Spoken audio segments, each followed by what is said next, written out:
I tore my ACL 2 weeks ago. Dude, let's get into that. So for those of you who don't know, Billy is actually a professional soccer player. Yeah, I am. Yeah. And the boy here just limped in on crutches, which you guys also don't know. So why don't you tell me what the heck happened? Because I don't even know the entire story. And Yeah. let's catch up. What happened? Yeah, it's been a lot of deep soul searching the past few weeks to figure out the reasoning behind it all. But I was crying, fucking gutted, but I don't know whether it was more the pain or just the knowing that, like, I've seen my friends do it, ACL, and it's probably the worst injury you can do as an athlete without your career ending. But it's also the most common one, isn't it? It's also the most common, but I used to always look at them and I'd be like, that's never going to happen to me. You know, like, how do you even do that with your knee, you know? And then it's just a freak accident, it happens, and you just know immediately. It's like, fuck, surgery, 9 months of recovery, the full shebang that's incoming over the next few weeks and months. So crazy. So okay, let me ask you this point blank: if you never had the chance to play soccer professionally again, would you be like totally bummed about that? I think I'm still trying to wrap my head around it, you know.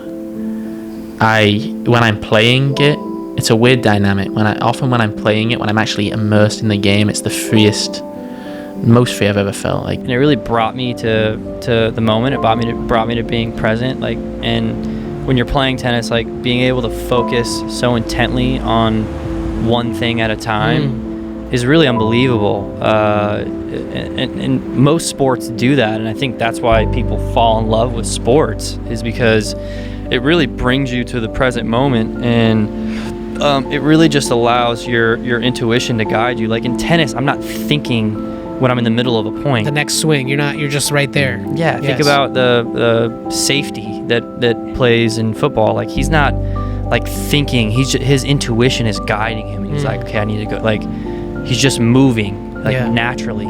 It really didn't feel like work for me. A lot of people glorify how hard they work all the time now, and I'm just like I don't really glorify that. Like, yeah, I think working hard is a great quality, but also resting is a great quality, and being able to take time to actually be a better worker when you are working and more clear-minded when you are working. Like, if I'm exhausted and tired and I'm trying to work, like, I'm not efficient. I'm not the best version of myself trying to work or communicate. And so I don't really try to flaunt how I'm the hardest worker ever. You know what I mean? Hustle, man. No, I just want to be clear, and I want to work, and through that clarity, I'll see that my intuition will show me to work hard and work smart.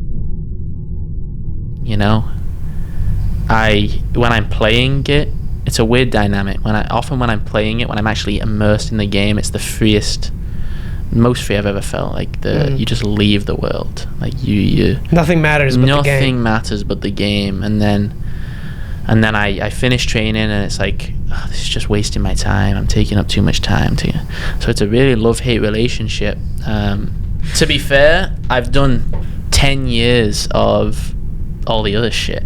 Traveling to England, staying in digs, putting fucking arse on the line, sacrificing everything I have to move to Arizona in the middle of nowhere. Like, the one thing I will give myself is I knew that there are so many people in my family, friends, close circle, and even just people I've heard of who their dream was to play and sign a professional contract, and they just didn't do it. Yeah. And so for me to at least be able to say I did it is like, that's, at this stage, I'm satisfied with the knowing that the work that I put in for all these years and the sacrifices and all that was worth it, to be able to say, I played professional soccer, you know. When you realize you get to do something, it's a different thought process entirely. You're not like dreading it.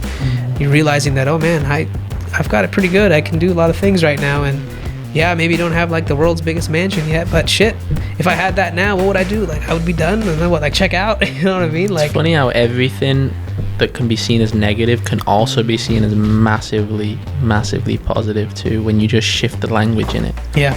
Like, I could easily be like, I have to go through surgery and 9 months of recovery. What I'm starting to see it as now is I get to align my physical, mental, emotional, and spiritual healing all at one time. What was the text message I sent you when you told me about your injury? You sent me a video. Yeah. You want to pull it up? No.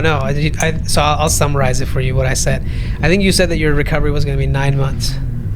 I think I said that a new life comes into this world in 9 months. You're going to be a new person in 9 months.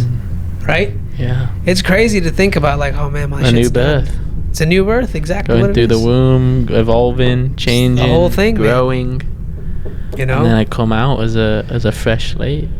Fuck. Yeah, and that's what's happening, you know. And where is it gonna go? I couldn't tell you the future. I can't predict it, but where would I